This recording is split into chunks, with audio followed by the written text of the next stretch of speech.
Junior college, IIT, JEE, NEET academy, seat guarantee programme. చదువుకునే రోజుల్లో ఒకలా ఉంటుంది, బాధ్యతలు లేవుగా. అవును. అందులోనూ పరీక్షల రోజుల్లో వేరేలా ఉంటుంది, సెలవుల్లో వేరేలాగా ఉంటుంది, పెళ్ళయి పిల్లలు బాధ్యత వచ్చినప్పుడు వేరేలాగా ఉంటుంది, బాధ్యతలు తీరాక వేరేలాగా ఉంటుంది. అంతే కదా. అంతే. ఇప్పుడు నాకు పెద్ద బాధ్యతలు లేవు గనక ఇంకా దీంట్లో పెద్ద మార్పు ఉంటుందని నేను అనుకోను. ఇంకా మారడానికి అవకాశం కూడా లేదు. అది ఇప్పుడున్న దినచర్య అంటే 4:30 ఆ ప్రాంతాల్లో వేస్తానమ్మా. ఓకే. అంతకుముందు చేయలేదు ఆ పని. ఎందుకంటే చంటి పిల్లలు, ఇంట్లో చూసుకోవాల్సిన వాళ్ళు, రాయాల్సినవి, చదవాల్సినవి, రేపు కాలేజీలో సబ్మిట్ చేయాల్సినవి, ఇలాంటివి చాలా ఉండేవి. అవన్నీ రాత్రి 1 గంట దాకా చూసుకున్నాక 4:30కి లేవడం అన్నది ఇక మళ్ళీ వెళ్ళి క్లాస్లో పాఠం చెప్పే బదులు ఆవలించాల్సి ఉంటుంది. అందువల్ల ఇప్పుడు అలాంటివి ఏమీ లేవు గనక 4:30కి లేస్తాను. ఓకే. 5 గంటలకల్లా నాకు ఆన్లైన్ క్లాస్ మొదలవుతుందమ్మా. నేనేం చెప్పను, వింటాను. ఎందుకంటే సాయంకాలం నేను నేర్పించినటువంటి లలితా సహస్రనామం ఏదైతే ఉందో, లలితా రహస్యనామ సహస్రం, దాన్ని అందరూ అదొక ఫ్యాషన్గా, ఒక మోజుగా, ఒక స్టైల్గా మేము కూడా లలిత చేస్తున్నామని చెప్పడం కోసం చదువుతున్నారు. కానీ కనీసం ఒక 25-30 సార్లు ఒక పారాయణలో అమ్మవారిని తిడతారు, పొరపాట్లు చదువు. కొన్ని తప్పులు పర్వాలేదు, కానీ కొన్ని తప్పులు అయితే భయంకరమైన దోషాలు ఉన్నాయి. అందుకని అవన్నీ సరిచేస్తూ నేను నేర్పించాను. యూట్యూబ్ లైవ్లోనే నేర్పించా 28 days. అయితే అట్లా తప్పు చదివితే దోషం వస్తుందమ్మా? దోషమే కాదమ్మా. అసలు ఎందుకు ప్రార్థన చేస్తున్నారమ్మా? మీరు పొగుడుతున్నారు కదా. అవును. పొగిడే బదులు నిన్ను పొగిడితే నువ్వు నాకు ఏదన్నా అనుకూలంగా ఉంటావు, తిడితే శత్రుత్వం ఆటోమేటిక్గా స్టార్ట్. అమ్మవారిని దురాచార అంటే కోపం రాదా ఆవిడికి? దురాచార సమయాన్ని కలిపి చదవాలి కదా. ఇలాంటివి చాలా ఉన్నాయి. ఓకే. ఓకే. దురాచార అని పిలిచి అమ్మ నాకు దయచూడు అంటే దయచూస్తుంది ఆవిడ. నిన్ను దయచూడడమే పెద్ద దురాచారం అంటుంది. ఓకే. అవును కదా. అందుకని ప్రతి అక్షరం ఎవ్రీ ఫోన్ ధ్వని ఎలా ఉచ్చరించాలో 28 రోజుల పాటు రోజుకు 1 గంట చొప్పున నేర్పించా. ఓకే. ఈ నేర్చుకున్న వాళ్ళు ఏం నేర్చుకున్నారో నాకేం తెలుసు, నేను నేర్పించాను. కానీ అవును, నా ఎదురుగా కూర్చొని ఇద్దరికే కరెక్ట్ చేశా. మిగిలిన వాళ్ళ సంగతి ఎట్లా? పొద్దున 5 o'clockకి అంతకుముందే ఉంది ఒక నిత్యపారాయణ అనే ఒక సమూహం, రోజు అన్ని స్తోత్రాలు చేస్తారు. ఓకే. దాంట్లో వీళ్ళు చేరి రోజుకొక్కళ్ళు చదువుతారు. చదివితే మిగిలిన వాళ్ళందరూ వింటారు. ఒకవేళ వాళ్ళు చదివే దాంట్లో తప్పు ఉంటే నేను సరి చేస్తా. ఓకే. ఆ విధంగా చాలామంది పర్ఫెక్ట్గా చదివే వాళ్ళు తయారయ్యారు. 1 గంట పడుతుంది. అది 5:30 దాకా లలితా సహస్రనామం, ఆ తర్వాత సౌందర్య లహరి చదువుతారు. ఓకే.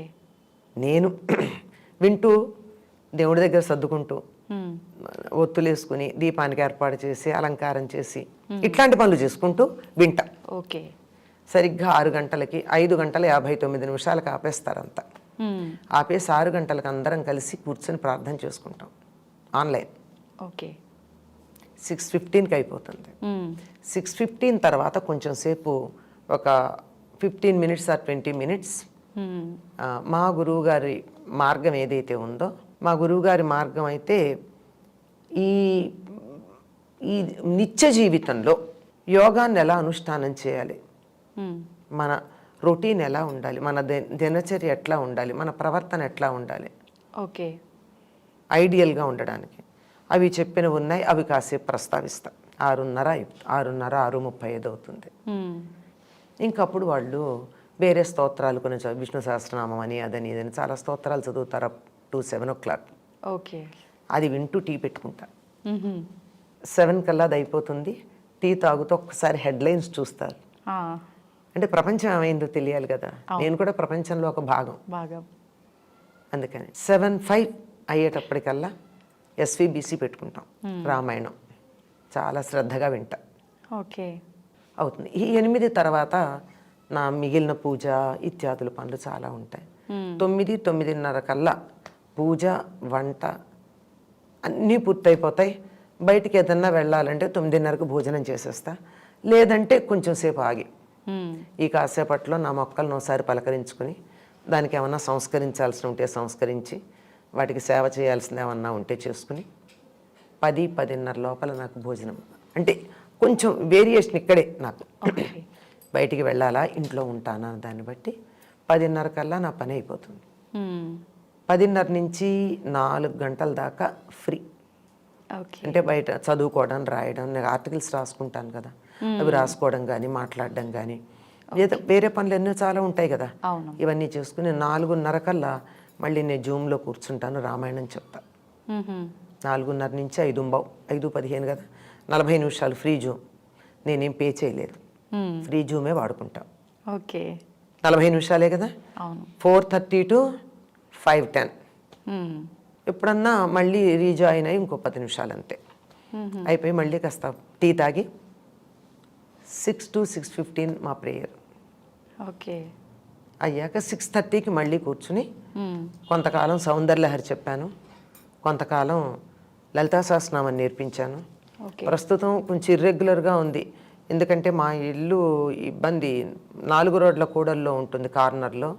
ఈ ఊరేగింపులు అవి మాకు చాలా డిస్టర్బెన్స్, అస్సలు అవ్వట్లేదు నా పని. ఇక మళ్ళీ మొదలు పెట్టుకుని ఇంకా అయిపోయింది కదా, మళ్ళీ అవి మొదలు పెట్టేస్తాను 6:30 కల్లా జూమ్లోనే. ఎంతమంది ఉంటారమ్మా? యాక్చువల్గా రామాయణానికి జాయిన్ అయిన వాళ్ళు 80 మంది, కానీ వాళ్ళు కొంతమంది విదేశాలకు వెళ్ళిపోయారు ఆఫ్టర్ కరోనా తర్వాత కొన్ని రకాలు, తర్వాత జాబ్స్లో జాయిన్ అయిన వాళ్ళు ఉన్నారు. వాళ్ళకి మాత్రం నేను ఒక గ్రూప్ క్రియేట్ చేసి నేను ఇక్కడ వీడియోలో చెప్పేది నా ఫోన్లో ఆడియో చేస్తా, రికార్డెడ్ అమ్మా, ఆడియో రికార్డ్. ఓకే, అందరూ వింటారు. వాళ్ళు ఎక్కడున్నా ఆడియో వినొచ్చు కదా. అవును, లేదా తర్వాత అయినా వినొచ్చు. అవును, జూమ్ అయితే మనకి డైరెక్ట్గా వినడమే వీలవుతుంది. ఈ 6:30 దానికి అవేం చేయను, ఇది ఒక్కటే వాళ్ళకి మేము ఒక ఆఫీసులకి ఇబ్బందిగా ఉంది. అప్పుడు కరోనా టైంలో మాకు ఇబ్బంది లేదు కనుక విన్నాము. ఇప్పుడు మాకు ఎట్లా, మాకు రామాయణం మీద మమకారం పోలేదు అంటే అది మందరం చెప్తాను, వాసుదాస్ గారిది, అదెవరు పెద్దగా చెప్పింది కాదు. వాల్మీకి రామాయణానికి యథాతథమైనటువంటి అనువాదం, పద్యాల్లో చాలా అందంగా అనువాదం చేసి మనకి ఎక్కడన్నా అనుమానాలు ఉంటాయేమో వ్యాఖ్యానం కూడా చేశారు ఆయన. మంచేత అది ఈ 6:30 to 7:30 ఒకదాని తర్వాత ఒకటి రకరకాల క్లాసులు తీసుకుంటూ ఉంటా. ఈ మధ్యకాలంలో చాలా బ్రేక్ అయింది, ఎందుకంటే ఈ గొడవలు కొన్ని, తర్వాత నేను ఏదన్నా ఊళ్ళకి వెళ్ళడం, నేను తిరుగుతూనే ఉంటాను, దానివల్ల అలా వెళ్ళినప్పుడు మాత్రం ఇక్కడ బ్రేక్ అవుతూ ఉంటుంది. ఇక 7:30కి అయిపోతుంది. ఇంకా నా పని ఏముందమ్మా, రాసుకోవడమో చదువుకోవడమో, కబుర్లు చెప్పడానికి కూడా ఎవరు లేరు ఇప్పుడు, ఎవరన్నా పిల్లలు వస్తేనే తప్ప ఈ రొటీన్ ఉంటుంది. ఓకే, అయితే ఎక్కువగా ఏ గ్రూప్ వాళ్ళు ఉంటారమ్మా ఇప్పుడు మీరు చెప్పే రామాయణం క్లాస్లో, ఈ జూమ్ మీటింగ్? రామాయణానికి మాత్రం మొదట అన్ని ఏజ్ గ్రూపులు ఉండేవాళ్ళమ్మా, ఇప్పుడు తక్కువ మంది ఉంటున్నారు వేరే. అయితే నేను 4:30కి మొదలు పెడితే చిన్నపిల్లలు కొంతమంది 4:45కి చేరతారు. అంటే స్కూల్ అయిపోయి ఇంటికి వచ్చి పిల్లలు వాళ్ళు మధ్యలో చేరతారు. చేరి నేను నమస్కారం పెట్టి నేను చెయ్యిట్లా అనే దాకా నమస్కారం పెట్టేలాగే కూర్చుంటారు ఇద్దరు. ఓకే, పెద్దవాళ్ళు ఉన్నారు చాలామంది. ఈ నేను వాట్సాప్ గ్రూప్లో పంపించే వాళ్ళందరూ 30 to 50 ఏజ్ మధ్య వాళ్ళు. ఓకే, వాళ్ళు జాబ్స్లో ఉన్నారు, మాకు వర్క్ ఫ్రమ్ హోమ్ కుదరట్లేదు, తర్వాత అవ్వట్లేదు, వర్క్ ఫ్రమ్ హోమ్ లేదు, విదేశాలకు వెళ్ళిపోయిన వాళ్ళు ఉన్నారు, రెగ్యులర్గా ఆఫీస్కి వెళ్ళాల్సిన వాళ్ళు ఉన్నారు. మరి వాళ్ళ కోసం మాత్రమే ఇది నేను ఆడియో పెడతాను. ఓకే, ఆ తర్వాత అయినా వింటారు వాళ్ళు, రాత్రికి వింటారు. రాత్రి ఎప్పుడో విన్నామని చెప్పడమో లేకపోతే నమస్కారం పెట్టడం లాంటివో చేస్తారు కనుక అది ఇట్స్ రన్నింగ్ అని తెలుస్తుంది. ఇది ఈ మధ్యాహ్నమే ఈ 11-4 మధ్యనే ఏదో రాసుకోవడం, చదువుకోవడం ఇలాంటి, ఎప్పుడన్నా ఇదిగో మీలాంటి వాళ్ళు పిలిస్తే వచ్చి ఇట్లా కాసేపు మాట్లాడడం ఇవన్నీ జరుగుతాయి. కానీ 4:30 to 7:30 నేను ఎవరికి టైం ఇవ్వనమ్మా. అలాగే పొద్దున ఇవ్వను, పొద్దున 5 to 8 99% ఫోన్ తీయను, సైలెంట్లో పెట్టి పక్కన ఉంటుంది. 7 వరకు అయితే అస్సలు తీయను, 7 to 8 అయితే సైలెంట్లో పెట్టి పక్కన ఉంటుంది. కొన్ని ఎమర్జెన్సీ కాల్స్ వచ్చే పాసిబిలిటీ ఉన్నాయే అవి మాత్రమే కనపడితే ఆన్ చేస్తా, లేకపోతే చేయను. ఆఫ్టర్ 8 నేను ఎవరితోన్నా మాట్లాడితే. ఓకే, మీతో రెగ్యులర్ గా అంటే టచ్ లో ఉన్న వాళ్ళకైతే ఈ టైమింగ్స్ చాలా మందికి తెలుసు. నేను 8 దాకా 8:10 అయ్యా 8:05 8:10 ఎప్పటికి వచ్చేస్తాయి నాకు ఫోన్స్ అన్ని ఓకే పొద్దున. అన్ని ఒకదాని తర్వాత ఒకటి. యూజువల్ అప్పుడే చేస్తాను. ఈవినింగ్ కూడా మధ్యాహ్నాలు కూడా పెద్దగా చేయరమ్మా. కారణం ఏంటంటే నేను ఇంట్లో ఉండను, తిరుగుతూ ఉంటాను, కాళ్ళ కింద చక్రాలు ఉన్నాయని తెలుసు కదా, ఇవాళ ఇక్కడికి వచ్చాను అట్లా. అందుకని ఎప్పుడో కానీ చేయరు. ఎమర్జెన్సీ ఉంటే చేస్తే సైలెంట్లో ఉంటుంది, వాళ్ళకి అర్థమవుతుంది. 2 రింగ్స్కి నేను తీయకపోతే పెట్టేస్తారు, తర్వాత ఎప్పుడో నెమ్మదిగా కాల్ బ్యాక్ చేస్తారు. ఎమర్జెన్సీ అయితే మెసేజ్ పెడతారు. ఓకే, అయితే చిన్నపిల్లలు కూడా ఉన్నారని అంటే అసలు నిజంగా గ్రేట్ అమ్మా. ఇప్పుడు ఇవాళ రేపు ఎవరు వినడానికి ఇంట్రెస్ట్ చూపిస్తున్నారమ్మా? చాలా తక్కువ. 2 పిల్లలమ్మా, వాళ్ళ అమ్మతో పాటు వచ్చి కూర్చుంటారు, వాళ్ళ అమ్మ కూర్చుంటుంది. వాళ్ళ అమ్మ కూడా ఈ మధ్యలో 4:30కి జాయిన్ అవటల్లా, పిల్లలతో పాటు పిల్లలు వచ్చాక వాళ్ళకి ఏదో మంచి ఇది ఇస్తూ ఉంటుంది. ఏదో కాస్త వాళ్ళు ఒక్కోసారి ఫుల్ డ్రెస్ కాకుండా కూడా వచ్చి కూర్చుంటారు ఆ పిల్లలు. వచ్చి నేను ఇలా అనేదాకా వెయిట్ చేస్తాను, దండం పెడుతూ కూర్చుని. చాలా తక్కువ మంది కదమ్మా, చాలా తక్కువ మంది 2 పిల్లలు. ఇంకొక ఆవిడకైతే మనవడు అమ్మమ్మ నమస్కారం అని అంటూనే ఉంటాను నేను అనేదాకా. అందుకని ముందర రాగానే వాడు నమస్కారం తీసుకున్నాకే క్లాస్ మొదలు పెట్టుకుంటాను నేను. ఓహో, అయితే అసలు అంటే ప్రతి ఒక్కరు ఇట్లాంటి ఒక balanced life time to time follow అవ్వాలని అనుకుంటారు, కానీ చాలా తక్కువ మంది అమ్మ ఫాలో అయ్యారు. అవ్వాలంటే కూడా కొంచెం ఇబ్బంది. ఇప్పుడు ఎందుకంటే నేను ఇంత స్ట్రిక్ట్, ఈ రొటీన్ నాకు ఇంతకు ముందు లేదు కదా. అవును, ఎప్పటి నుంచి అమ్మ, ఎప్పటి నుంచి మీకు ఈ రొటీన్ అనేది స్టార్ట్ అయ్యింది? ఇది నాకు ఈ రొటీన్ స్టార్ట్ అయ్యి 4 ఏళ్ళు అయిందంటే. నేను స్టార్ట్ అయ్యింది లోపల కరోనా వచ్చింది. అప్పటి వరకు నాకేంటంటే my routine is dependent on others. Okay, మా పిల్లల డెలివరీస్ అనుకోండి, నేను 4:30 క్లాస్లో కూర్చుంటానంటే అప్పటికి ఇంత జూమును గూగుల్ లేవు, ఓకే, ఇంత పాపులర్గా లేవు కదమ్మా అప్పుడు. అవును, లేవు. అందువల్ల మావంతా డైరెక్ట్ క్లాస్లే. 6:30కి మాత్రం తప్పనిసరిగా నేను ఏదో ఒక దేవాలయంలో ప్రవచనం చెప్తూ ఉండేదాన్ని 99%. ఓకే, ఇక మిగిలిన టైం అయితే ఇవి డెలివరీస్ అయినప్పుడు కానీ, బాలింతలను అటెండ్ అయ్యేటప్పుడు కానీ, ఇంట్లో వాళ్ళకు ఒంట్లో బాగుండినప్పుడు కానీ నేను ఈ రొటీన్ ఫాలో అవుతానని వాళ్ళని ఇబ్బంది పెట్టలేను కదమ్మా. అవును, మామూలుగా 10ంటికి ఉండే కాలేజ్ ఎగ్జామినేషన్స్ టైంలో 8:30కి మేము అక్కడ రిపోర్ట్ 8కే ఉండాలి నేను ఇన్ఛార్జిగా ఉన్నప్పుడు. 8 కల్లా కాలేజీలో ఉండాలంటే నేను స్ట్రిక్ట్గా ఇదే చూస్తాను ఇదే చేస్తానంటే కుదరదు కదా. అవును, this is all flexible. Okay, పైగా ఈ వర్కింగ్, ఇంట్లో పిల్లలు వాళ్ళని అటెండ్ అవ్వాలి, పేషెంట్స్ని అటెండ్ అవ్వాలి అని అన్నప్పుడు ఈ టైంకి చేస్తాను ఉండదు గనక అందరి పనులు అయ్యాక రాత్రి 9:30 10కి నేను రాసుకోవడం మొదలు పెడితే నేను మ్యాగజైన్స్కి కాలమ్స్, కొన్ని మ్యాగజైన్స్లో నా ఉన్నాయి నా కాలమ్స్. ఓకే, వాటికి వారం కొన్ని నెలలు కొన్ని వారాలకి పంపించాల్సి ఉన్నాయి. వాళ్ళు నా కోసం ఎదురు చూడడం అన్నది ఇట్స్ నాట్ మై డిసిప్లిన్. అందుకని 9 గంటలకో 10ంటికో రాయడం మొదలు పెడితే అందరూ పడుకున్నాక 1 గంట 2 3 కూడా అవుతుంది. అట్లాంటప్పుడు 4:30కి లేవడం అన్నది జరిగే పని కదా. ఐడియల్ 4:30కి లేవడం. ఆ రోజుల్లో అది నాకు ఆదర్శంగా ఉండేది. ఎప్పటికన్నా నేను 4:30కి లేవగలుగుతానా అని. కానీ 2ంటికి 1 గంటకి 12ంటికి పడుకుని 4:30కి లేవడం అన్నది అవదు. అంచేత నాకు నేనే పర్లేదులే అనుకునేదాన్ని. శభాష్ కదా, పర్లేదులే అని నన్ను నేను సముదాయించుకుని 6 గంటలకి ప్రేయర్కి మాత్రం ఎట్టి పరిస్థితులు అందుకుంటా. అది పొద్దున సాయంత్రం అది తప్పదు గనక ఆ టైంకి మాత్రం అది మనసులో ఉందేమో, మిగిలినవన్నీ దానికి సెట్ అయిపోయినాయి. ఓకే, అంటే మనకు సంకల్పం ఉంటే మిగిలినవి దానంతట ఆటోమేటిక్గా సెట్ అవుతాయి. అది ఒక గమనించండి. ఇది నాకు ప్రధానమని మీరు ఒక విషయం అనుకుంటే మిగిలిన రొటీన్ అంతా దానికి సెట్ అవుతుంది. మనం అనుకోం అంతే, మనకు ఉండాలి ముందా తపన, గట్టి సంకల్పం ఉండాలి. ఆ ఒక్కటి మాత్రమే ఫాలో అయ్యేదాన్ని, మిగిలినవన్నీ flexible.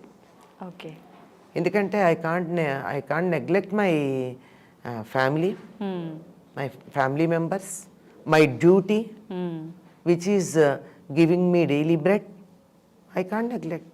I must do my justice. Super అమ్మా, మీరు నిజంగా అన్ని బాగా బ్యాలెన్స్ చేసుకుంటూ వచ్చిండ్రు. ఫైనల్ గా మీకు అనిపించింది మీరు ఫాలో అవుతున్నారు. ఇప్పుడు ఎప్పుడు వీలుంటే అప్పుడు ఫాలో అయ్యేదాన్ని, ఇంత రెగ్యులర్గా కాదు. ఇది లేవాలని ఐడియల్ ఉంది. కొంతకాలం అమ్మాయి డెలివరీ వెళ్ళిపోయింది. ఇప్పుడు నాకు నైట్స్ పసిపిల్లాన్ని చూడాల్సిన అవసరం లేదు, అప్పుడు ఫాలో అవుతా. అవును. మళ్ళీ ఈ లోపల ఇంకెవరికో ఏవో ఉంటాయి కదా, ఇవి వచ్చినప్పుడు లేదు. ఇప్పుడు ఇంకా నన్ను వదిలేశారు అందరూ. ఎందుకంటే ఇంతకాలం నిన్ను బాగానే బాధ పెట్టాం మేము మా టైం, నువ్వు చక్కని రొటీన్లో ఉన్నావు గనక we don't want to disturb your routine. Okay. If anything is there, we don't mind helping you, cooperating with you, but we don't want to disturb.